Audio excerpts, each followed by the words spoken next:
Dance for food? You're gonna make a fool of yourself. Move aside. Let a real performer show us something. Even a toddler dances better than that. It was a scorching afternoon in the town's bustling square. The sun blazed down, turning the cobblestone streets into golden fire, and the smell of roasted corn and fried snacks hung in the air.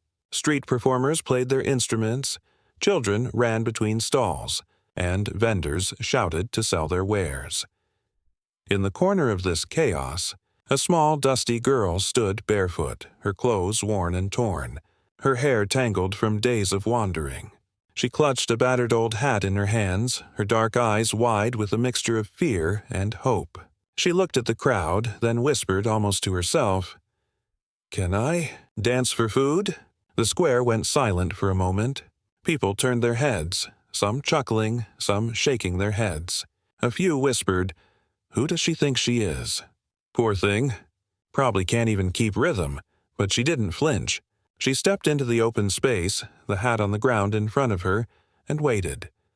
If you've ever witnessed someone daring to hope against all odds, you know the tension. Take a moment now. Like this video, share it, and subscribe, because every act of courage deserves respect. A rough-looking man leaning against a stall sneered at her. "Dance for food? You're gonna make a fool of yourself, kid." Another woman scoffed, "Move aside. Let a real performer show us something." The girl simply nodded, took a deep breath, and let the first notes of her movement flow.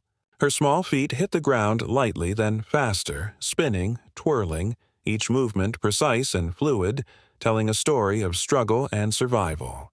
The crowd expected awkward stumbles, tripping toes, fumbling steps, but instead they were caught off guard. She danced like the world was watching, and the world stopped to listen. Her arms stretched wide, her feet flew across the pavement, her eyes glimmered with fire and hope. The street noise, the chatter, the mocking laughter, it all vanished. The rhythm she created was not just movement. It was poetry. It was survival. It was her voice. People froze. The rough man dropped his head, shame creeping across his face. Children stopped their games and stared, mouths open. Even the vendors leaned forward, forgetting their sales, their hands still in midair holding bags of food. The girl danced like she had nothing to lose and everything to give. Her body told the story her lips could not. She spun, jumped, and bowed, each step more mesmerizing than the last. The sun caught her movements, casting dancing shadows across the cobblestones, as if the square itself had joined her performance. Then, as the final note of her rhythm echoed into the air, she stopped, knees bent, chest heaving, sweat glistening on her forehead. She looked at the hat on the ground, expecting perhaps a few coins, maybe a crumb. What happened next stunned everyone. The crowd erupted. People pushed forward, clapping, cheering, and shouting encouragement.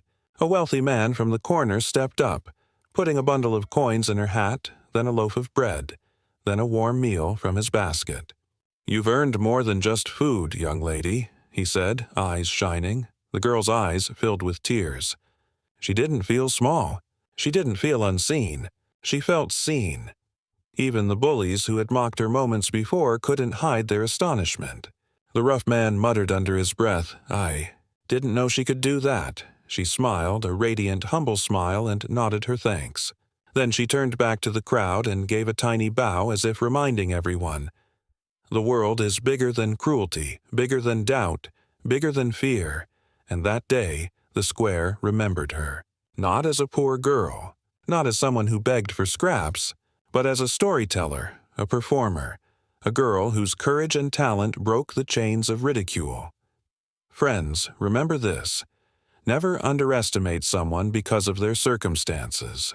Sometimes, the smallest person with the humblest request carries the greatest talent, the deepest courage, and the most powerful story.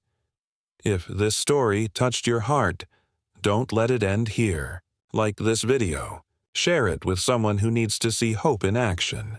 And subscribe, so we can keep spreading stories of courage, kindness, and the power of never judging too soon. Because the next time someone asks, "Can I dance for food?" you might just be lucky enough to witness a miracle unfold before your eyes.